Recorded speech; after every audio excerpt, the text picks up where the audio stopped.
Hello everybody, I am AngryBird. Today we're back with another Steel Division 2 DLC update. Death on the Vistula, new Axis and Allied divisions detailed. I'm so excited for this. We get to see the new divisions come in. More information on the new divisions. Right, we're just going to skip the first part of this post and then we're going to come to the detailed descriptions of the divisions. So let's have a look at what they say. The Axis, 5th SS Panzer Division Viking. So, a powerful armoured formation, the 5th SS Panzer Division Viking was one of the first major reinforcements to arrive on the Polish front. It lacks the state-of-the-art tanks, the Tiger E's and Panther G's from its counterpart, the 5th Panzer, but makes up for this disadvantage by the large amount of infantry and a substantial number of medium tanks at the player's disposal, including Stug 4s and Boita T-34-85s. So, yeah, interesting description. So, and I'm imagining this is like the 5th Panzer, with more infantry choices, as it says here, large amount of infantry, and less heavy tanks, less Tiger E's, if any, less Panther G's, if any, but more Stug 4s and T-34-85s, basically. So, it's, an interesting one, that. I think that's a good balance. It depends if there's any heavy tanks at all, I think, as to how good this division is going to be. If there's not really any heavy tanks at all, it could struggle against sort of other heavy tank divisions, especially I'm talking mostly 1v1 here as well. So let's have a look here what we can see. So an interesting new unit available to the Viking is the Berg Panther, which can be deployed on the battlefield as a heavy prime mover. So that's this vehicle here, and on first glance, it looks to be a different kind of transport. So it looks to be a transport vehicle that can, bring in the heavy artillery. And by the fact that it's armed, it means it's going to stay on the battlefield, so it can actually move the heavy artillery around.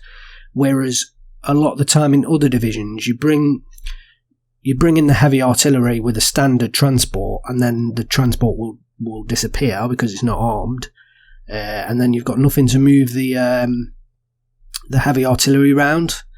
So interesting, yeah. I think, is it going to... Now, one of the other things I'm thinking is it going to be a supply truck as well? And I'm going to guess at this point that it will be a supply truck as well. So you'll possibly see it in the support tab as a supply truck, but also, it can bring in the heavy artillery and act as a supply truck, like the Maltia Mons of other divisions, the heavy supply truck. So yeah, and it's armed, although it looks like probably maybe a 20mm cannon from the looks of that, maybe a 20mm auto cannon. I'm not 100% sure. I've not actually researched the unit at all. That's what I'm kind of seeing from first glance. So what else did it say? The division also features one of the newest variants of the Focke-Wulf 190 fighter, the capable long-nose Focke-Wulf 190 D9. So look at that. It certainly looks like a long nose. I have no idea about this unit whatsoever, so literally could be anything. Looks to me like it's a fighter. It doesn't... Oh, it does say variants of the Focke-Wulf 190 fighter, so I'm assuming it's just a fighter and it's not like a rocket plane. I mean, there might be variants that also, are rocket planes or possibly carry, or are fighter bombers. So, yeah, but it looks like it's a fighter just from the picture. So the final bit that it says here is the the 5th SS Panzer Division Viking allows you to create a very resilient battle group with enough offensive power to lead on the attack while being equally effective in defensive situations. So I think from first glance, and I have had a quick glance at the other divisions, from first glance, the 5th SS Viking is probably the strongest of the 4 divisions, I think. And I kind of think that's what they're leading in here with that little line at the end, talking about creating a resilient battle group on the offense and on the defense. It'll be interesting to know how heavy the armor gets in this as to how good the division is, I think. So, because it seemed like that was a big disadvantage of it. So we'll see how big a disadvantage it really is. Right, let's move on. 2nd Division. The Fallschirm Panzer Division Hermann Göring. So, as a military formation, the Fallschirm Panzer Division Hermann Göring occupied a rather unusual place, being an armoured paratroop division of the aerial warfare branch, the Luftwaffe. This elite division fought well on various fronts before being ordered with haste to re-establish a coherent front line around Warsaw. Once in Poland, the Hermann Göring took control of various subordinate formations and troops already present. This is represented in Steel Division 2 by the division's ability to deploy some rather special units. So, I think this was the division that I literally didn't know anything about, and I think it's because they've kind of explained why. It's because that it fought in various places. I know that it fought in Italy, and then basically kind of went to Poland, and then took control of lots of different formations and troops that were there. So it's kind of an amalgamation of lots of different sort of formations. So I think that's why I was struggling to find out more about this unit. So the pictures they've got here, they have an actual picture of a deck. So let's have a quick look and see what we can see. There's the HG Pioneer, so I'm guessing that's Hermann Göring Pioneer. So that will be interesting. Is it just a standard Pioneer? Same with the Sturm Pioneers as well. So it looks like they have a lot of Pioneers. HG Begleit Grenadier. So the Begleit units are very strong infantry units, but you don't get a lot of them. As seen in B phase, you only get 9 of the Begleit Grenadiers, and so in A phase you're probably looking at, well, they are 1 vetted, but I don't know whether you'll be restricted on the veterancy, but you could probably well be looking at 3 maybe, I don't know, that's a guess. There's not many of them either. And then that looks like it's the HG Panzergrenz. So yeah, the thing with Panzergrenz is you don't get I don't think you get a great deal of them either. So this division could be quite light on the infantry numbers, although you have a hell of a lot of slots. But they can be quite costly, the activation points. So it looks like they've got some very well-trained infantry. I guess that's the paratrooper link. But there's not too many of them, and they're kind of expensive to bring in if you do want a lot of them. So yeah, that's interesting. Tank-wise, there's only Panzer IVs and Panzer T-34s here, so no heavy tanks, so they will struggle in open ground engagements. They do have the Jagdpanzer in the anti-tank tab, but there's only 4 of them here in B, and Jagdpanzer's not really fantastic on the offense, more of a defensive anti-tank, weapon really.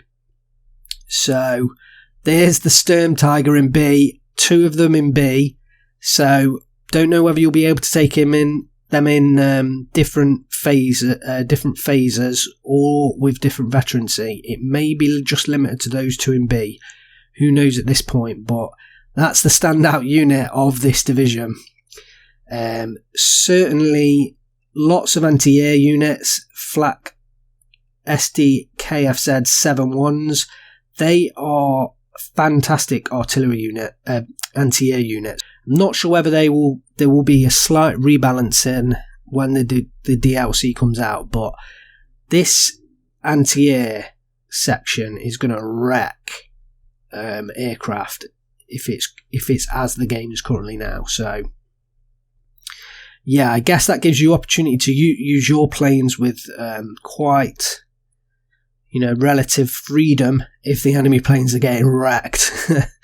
Artillery, nothing really major sticking out. So yeah, this seems to be like, let's see what they say about it. So, for instance, while lacking newer tanks, the Hermann Göring fields not only a large number of armoured personnel carriers compared to a regular German division, but also features a sizable number of anti-aircraft guns, either stationary or self-propelled. Some more peculiar vehicles available in this division are the prototype Sturmtiger, the 600mm off-map, so we can't see that in there, and the Valkyr. I think that's Valkyr. So yeah, we can't see that in there already, but I have had some... I have been on the Steel Division official Discord, and I am well informed that the Valkyr are kind of like the home guard of Germany. So I think they were set up to they were set up in the sort of after the initial invasions of Poland and France, and during the sort of period of German occupation, I think they were set up as kind of a home guard to protect against any airborne landings into Germany itself, and I think sort of anti-partisan activity. An interesting tidbit that Mad Matt from Eugene put on the Steel Division Discord was that actually the Valkyr were part of Operation Valkyrie, the attempt to assassinate Hitler, and that they were, as far as I'm aware, what he was saying was they were the kind of home guard that the officers were kind of attempting to take over to kind of overthrow the regime and kind of assassinate Hitler and take over command. So yeah, really interesting, and I'm not sure, I don't think they're obviously shown in here, but it will be interesting to see what weaponry they've got, because as far as I'm aware, they were saying that they were fairly well trained, so I am expecting to see, an MG in there, maybe similar to a Grenadier squad. So yeah, and then the 600mm off-map artillery, well, it's not shown what that is, but I'm assuming, I think previously the 600mm was like one of the railway guns, so I'm assuming that's maybe what it is, but that will pack a punch, and off-map's not bad at the moment as well, so that will really pack a punch. So let's scroll down. This is GIF. I think we've seen this before of the Sturmtiger, so we won't concentrate on that too long. Let's read the bottom. So, any battle group made with the Fallschirm Panzer Division Hermann Göring benefits from the variety and flexibility of the support, artillery and AA units on offer. This makes it an adaptable division in both offence and defensive situations. So they talk about artillery, but there's not much artillery in here, so there must be more options. And they also talk about support. Now, I think they're referencing the Sturmtiger in particular there. So, yeah, I think for me, looking at this division, I don't think it will be top tier. I think this will be decent. And I think this division actually will rely on people using it very well. If you're very good at using this division, I think you'll be able to achieve some great results with it, but I don't think everyone will be able to pick up the division and just win with this division. It certainly doesn't look overpowered. I think the lack of sort of heavy armour will be quite a difficulty for it, and from the looks of it, minimal infantry, although it will be, I think, perhaps decent infantry, It looks to be quite minimal at the moment. So I think it will be decent, and in the right hands, it will be a good division. But I think overall, certainly not overpowered. Okay, let's move on to the Allied divisions. Now, here we have the Army Krajowa. I think that's the correct pronunciation this time. Somebody did give me did put in the comments previously because I was pronouncing it wrong. I'm hoping it's Krajowa. So if it's not, put another comment down and I will try and correct myself.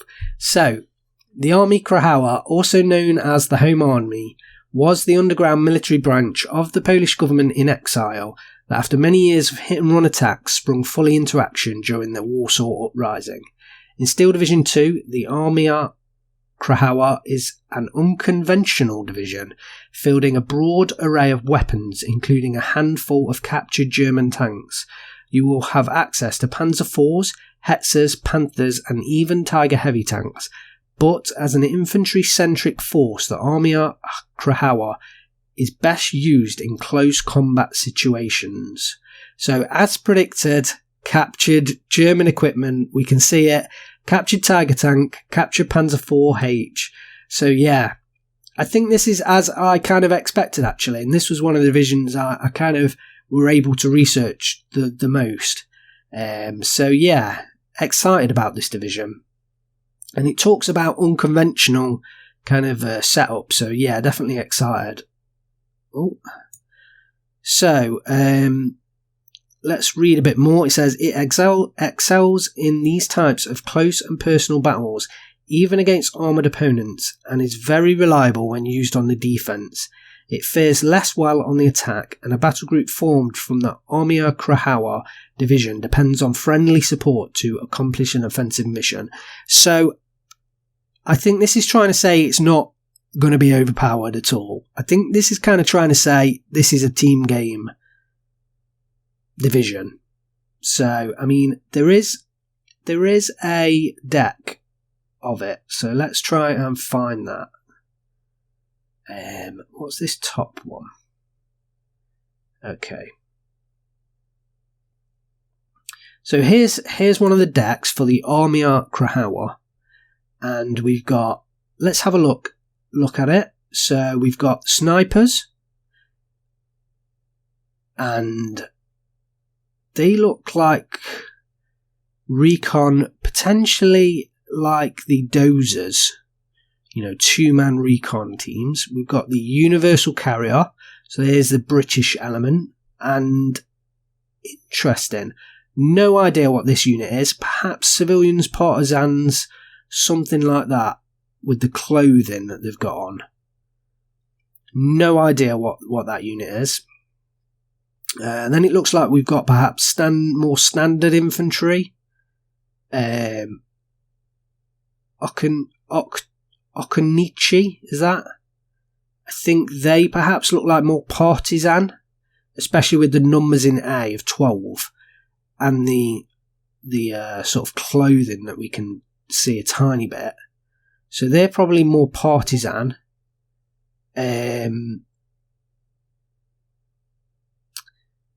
We've got, although this looks like the partisan with the name. We've got Sappersi, which are flame-throwing troops, so at least I know who they are. I have no idea who these are. And these look like partisans as well. So, yeah, it looks like a ragtag group of infantry. And look at that, all the slots 1 point. So every infantry slot is 1 point for the Army of Krajowa. So you are going to fill up this infantry spot, all these infantry spots. In fact, look at all the points. They're all relatively cheap until you get to anti-air, and perhaps artillery, depending on what these slots are. So yeah, this is going to be an infantry-heavy division.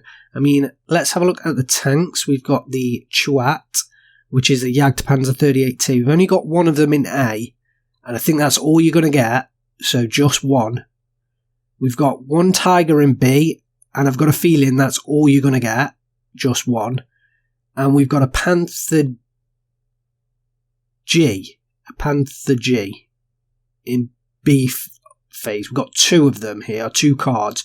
So I'm imagining that's all you're going to get, 2 cards of 1 tank each. So 4 cards there, all of single tanks. And because of the tanks they are, you're going to want to take them all. So they are going to be really limited on the tank front, because you're going to have 4 heavy tanks and that's it.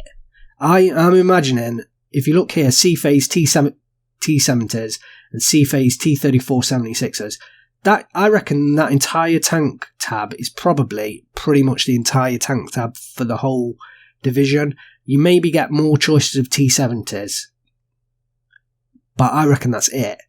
So this is going to be really limited on the tank front. We've got Maxims.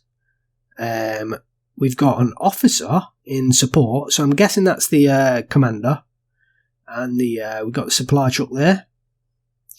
We've got pack. Is that a 50? I mean, oh look, yeah. So that's a pack 40 there. So this must be a pack 38 there. Looks like we've got the probably PTRSs, the Piat on the Eastern Front officially, because the 15th Scots don't count, because that's just, they don't really count. So the Piat is on the Eastern Front. Gotta love that. And the looks like they've got some 45mm AT guns there, some Zist 3s, and what's that, pack 36? So AT wise, they're pretty limited. You're reliant on these pack 40s, and I reckon by the way that it's set up with the captured German equipment being in A phase and possibly in B phase, these pack 40s, I reckon they're maybe A phase only. Because if you look, the Russian stuff is coming in B phase and C phase. I reckon they might be limited to A phase. So this is very much captured German equipment in early phases, moving to Russian equipment in late phases. So yeah, that's what I'm kind of picking up just from looking at this. So, anti-air wise, Hotchkissers, they're going to be pretty bad. And Flak 30s, they're also going to be fairly bad. And then the third slot is 4 points. So, yeah, anti-air looking real problematic for Armia Krakowa. Artillery-wise, looks like... not sure what these are. I think these are the really old artillery pieces that are pretty bad. They got some mortars and an off-map there, so... yeah, I think anti-air and RT they're going to struggle with. Air-wise, they've got the cluster biplanes. Looks like Yak 9s, so that's fairly decent, especially A-phase fighter-wise. Yak 9s, I like them. IL-2 rocket planes, so again, yeah, fairly decent, although they're in C-phase. And then P-51 Mustangs in C-phase, they are good fighters. So... yeah, very interesting. Let's quickly, in fact, let's scroll back down. Where were we? Let's find where we were. So here we go. First Polish Tadeusz Kosiewski.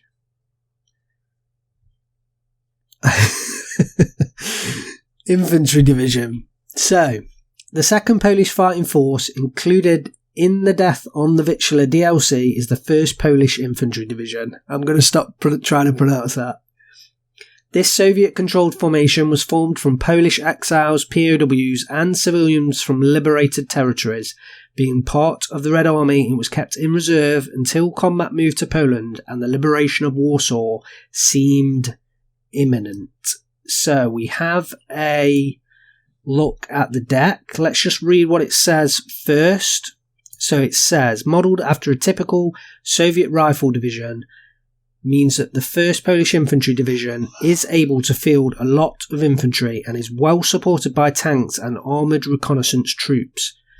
The Polish soldiers of this formation were known to use scavenged German weapons, so plenty of MG-42 machine guns and Panzerfaust can be found within its ranks. The 1st Polish provides a strong backbone to any battle group thanks to the various powerful units the divisions can deploy, and allowing it to hold its own in any combat situation. So let's have a look at the deck they've got here. So they talked about some decent armoured reconnaissance troops. So I mean we've got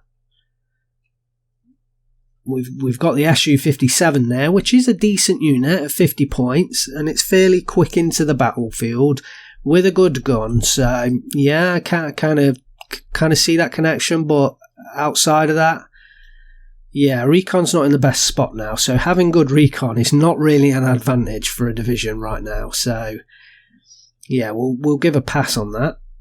Infantry wise, we've got the 35-point disheartened troops, so that's interesting. I'd like to know how many actual soldiers are in that troop, because there could be a lot in there. We've got some SVT, possibly like Strelkis, 40-point squads, so they're probably going to be decent. Probably SVT and MG-42s, probably. That would be good. We've got descent troops. So my guess is, a bit like the Tanko Desantniki and the Automachiki, they're going to be close range, probably in the same style with PPSHs. Or actually, well, yeah, probably PPSHs. And what else have we got? Sappers, they've probably got the flamethrowers. Yeah, so, interesting. We've got tank-wise, we've got the T-70s, the T-34Es, and the T-34-76s.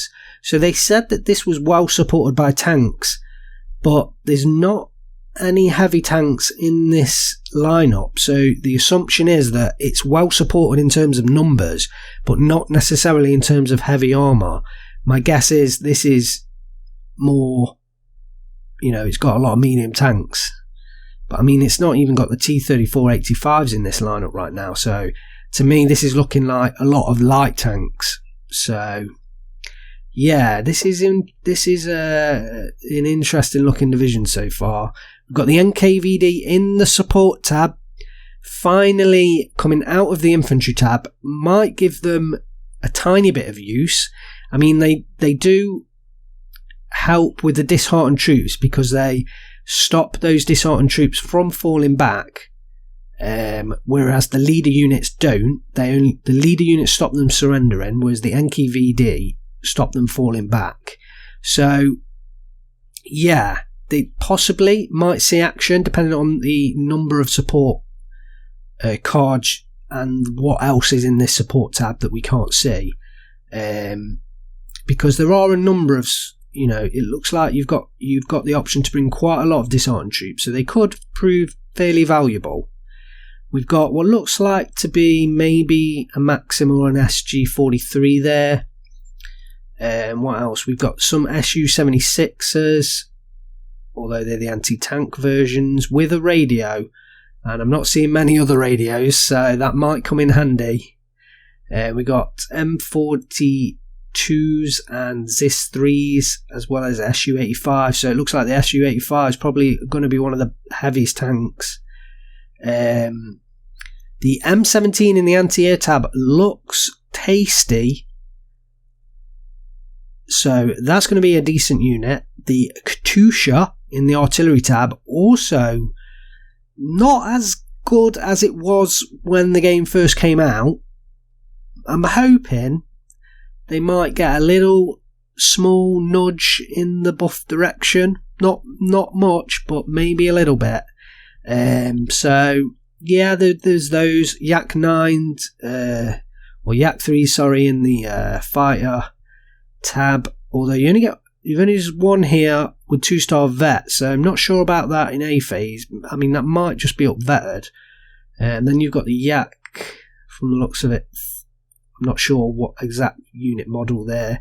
IL-2 cluster planes in B, so at least that will help against the heavy tanks. But from looking at this division, honestly, out of all the divisions, for me, this one is the weakest.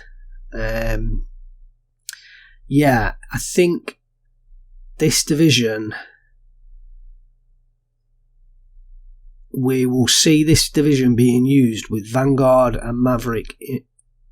You see, even on, oh look, these descent units are only 15 points, so that's good. But even with the Vanguard or Maverick income, the infantry is quite expensive. The Stroker with SVT is 40 points. The disheartened troops 35 points. So it's not as if you can like put an absolute ton of them down onto the ground. So yeah, I'm not sure how this division is going to fare, if I'm honest. So, just before we leave, let's just flip right to the top and we'll go back to the first division, which was the 5th SS Panzer Division Viking, because we do have a deck for them here as well that we skipped at the start. So, let's just have a final run through of this deck. So, what have they got in here? They've got the Alpha Clara with the Alpha Clara Panther D, so pretty standard, similar to the 5th Panzer. What else have we got? Pioneers, Panzergren, Sturm Pioneers, all very similar to the 5th Panzer. They did say this had more infantry, so it looks to me in terms of number of slots as to what you can bring in is the difference.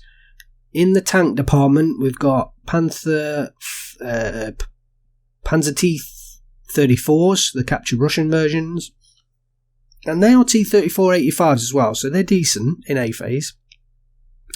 We've got 2 Panther Ds in A phase. We've got Stugs in B phase, and then we've got 8 Panther As in C phase. So I think I was saying before that it depended on the heavy tanks as to how good this was, and it's not like there's no heavy tanks. Certainly there's not as many, and there's probably no Panther Gs in there and no Tigers, but Panther A's, still very good tanks. Like, I would happily have a Panther A any day over a Panzer T-34-85, I think. But yeah, so not looking completely, out of sorts right now. Support tab looks fairly weak. We've only got the Grail that's kind of a standout unit, but the vehicle assault guns are particularly poor at the moment. Or not, they're not massively poor. They're good, but they're just not as good as the static infantry guns because you just can't put them in forests. So yeah, they've got some captured Su-76s. Pack 38, a Jagdpanzer 4, so again, I mean, it's not an offensive heavy tank, but it is a heavy, well, it's a decent gun in B phase, so yeah, and Pack 40 is in C phase. Yeah, we've got the SD KFZ-71s, very good anti-air piece. In the artillery tab, we've got the mortar half-tracks, and these are exceptional artillery pieces. They are expensive, but these are fantastic artillery pieces. So, it's decent there. And then aircraft-wise, it looks like they've got the Focke-Wulf 190s, but maybe not in A phase, maybe only the Junkers in A phase. Not sure. Might be limited on the fighter front. But it looks like they've got the Heinkel 111 H20, and I'm not sure if I've seen this aircraft before. This might be a new one, and the paint job looks fairly nice. So yeah, it'd be good to see that. I can't quite remember whether we've seen this unit before. And then the Focke-Wulf 150 Heavy AT plane. Not like you need it because you've got the Panther A's, but it's there anyway. So yeah, my prediction, out of the 4 divisions, the SS Panzer Division Viking is the strongest. Is it going to change the meta? Is it the next OP division? My feeling is no. My feeling is it's a strong division. It's going to be up there with some of the best, but it's not going to be out of this world, I think.